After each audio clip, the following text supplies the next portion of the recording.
Şiir kollarını iki tomonga yoydi. U endi o'z kuchini yashirmasdi. Butun shahar bo'ylab uning qudrati to'lqin bo'lib tarqaldi.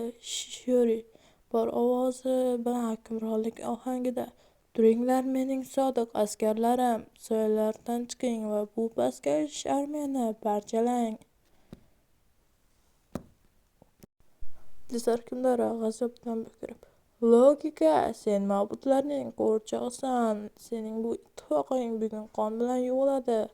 U o'zining ulkan qora qilichini Shiyorga qarab siltadi. Shiyor esa qilichini ham chiqarmadi. U bor-yo'g'i havoda kichik bir sehrli doira chizdi. Shiyor: "Sen ittifoqni xiyonat deb bilding, men esa uni najot deb bildim. Keling, ko'ramiz, kimning yo'li haqiqat ekan." Hukmdorlarning chaqiruvi. Iblis hukmdori g'azabdan bukirib qo'lidagi qora asoni yerga urdi. Butun shahar titrab ketdi va poytaxt markaziga ulkan qora teshik paydo bo'ldi. Iblis hukmdori: "Chiq, mening zulmatim farzandi, Obsidian, dunyolarni yutuvchi qora ajdar." Yer ostidan qop-qora tanasidan zaharli tuman taraladigan va ko'zlari qonlangan kabi yonadigan ulkan ajdar otilib chiqdi. Uning qanotlari yozilganda butun shahar zulmat ichida qoldi. Ajdar bitta nafas olishi bilan poytaxtning bir qismini kulga aylantirishi mumkin edi.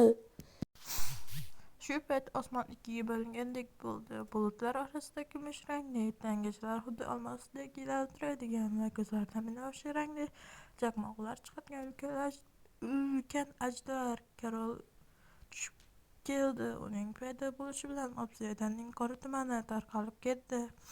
Osmon ikki hukmdor o'z ajdarlarining ustiga sakrab chiqishdi. Endi jang poytaxt osmonda bulutlar orasida davom etardi.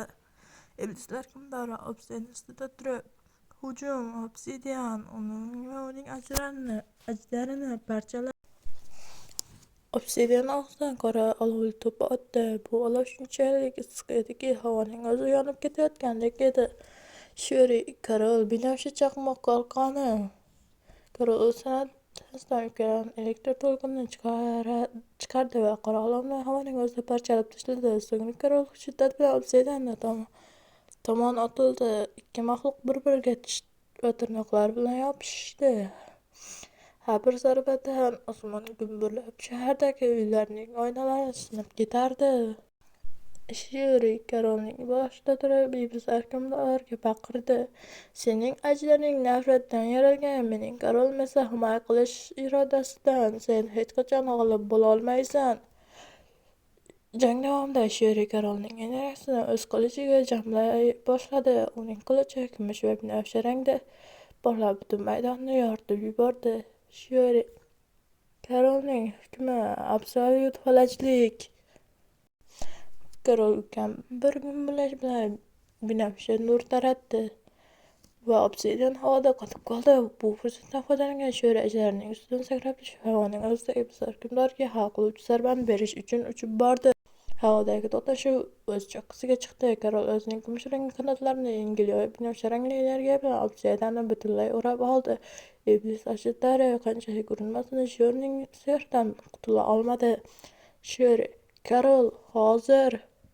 Karol o'zining eng kuchli qurolini ishga soldi. Og'zidan yulduzlar nafasi deb nomlangan sof energiya oqimini otdi. Bu nur Obsidianning qora sovutini parchalab yubordi. Iblis ajdari dahshatli bukirish bilan osmondan pastga shahardan ancha uzoqdagi jarlikka yo'qlab tushdi. U endi qaytib chiqolmaydigan darajada kuchsizlangan va yerning eng chuqur qatlamlariga, o'zining zindoniga haydab yuborilgan edi.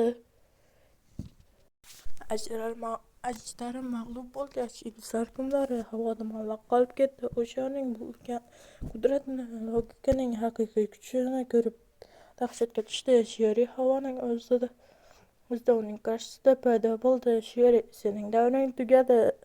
Sen ittifoqni buzding. Endi esa jazoingni olasan." Shiyori qo'lidagi kumush qilichini yerga qarata ishora qildi.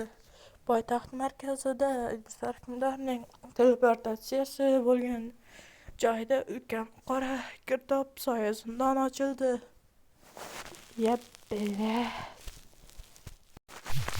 iblislar hukmdori yo'q, men qaytib kelaman. Logika, sen meni bunday qila olmaysan. Yo'q, sening qaytganicha ming yillar kerak bo'ladi. Ungacha esa tinchlik hukm suradi. Sherri o'z kuchi bilan soya girdobiga uloqtirdi. Soyasi nurli yopilishi bilan iblislar hukmdori butunlay g'oyib bo'ldi. Uning armiyasi esa boshliqsiz qolib, birin-ketin kuyganlanib tarqalib ketdi. Shahar uzra sukunat cho'kdi. Faqatgina havoda sokin uchib yurgan karvonning ustida turgan shiorning qiyofasi ko'rinar edi. Odamlar, hech sirlar, hatto Markus ham tepaga qarab duduqlanib qolishdi. Atrofda Mina Danterosli hamon maydonda turishardi. Ular Shiorni iblis sifatida emas, balki butun dunyoni halokatdan saqlab qolgan ilohiy bir kuch sifatida ko'rishdi. Mina ko'z yoshlarini artib jilmaydi. U iblis bo'ladimi, hukmdor bo'ladimi, u baribir bizning Shiorimiz. U bizni yana qutqardi. Odamlar birin-ketin tiz cho'kib baqira boshlashdi. Yashasin kumush ajdar malikasi, yashasin logika. Hatto Markus ham bu qudrat oldida bosh egishga majbur bo'ldi. U Shiorning iblis ekanligi endi ahamiyatli emasligi, chunki u insoniyatning eng sodiq himoyachisi ekanini tushunib yetdi. Shiori Karolning ustidan pastga do'stlarning yoniga tushdi. U o'zining insoniy qiyofasiga qaytdi, lekin ko'zlaridagi o'sha binafsha rangli uchqun saqlanib qolgan edi. Rin charchagan bo'lsa-da xursand. Opa, buni qarang, hamma sizga Mabudaga qaraganda qarayapti. Endi darslarga borishingiz shart emasdir-a? Shiori Minaga qarab jilmaydi. Yo'q, Rin, men hali o'qishni tugatganim yo'q. Axir Mina bilan birga qilishimiz kerak bo'lgan sarguzashtlar hali ko'p. Mina yugurib kelib Shiorni mahkam quchoqlab oldi. Endi na sirlar, na qo'rquv ularni ajrata olmasdi. Qirollikda yangi iblislar va insonlar ittifoqi davri boshlandi. Shu bilan tamom. Birinchi fasl tamom xullas. Ko'zi bor yo'q 21 qism chiqdi. Unga esa 3 oy vaqtim ketdi. 3 oy. Bo'pti. Men har kun bitta qismdan chiqarsam birpasda tugab ketib, boshqasiga o'tadi deb o'yladim, lekin shunchalik cho'zilib ketdi. Xullas, yoqdim.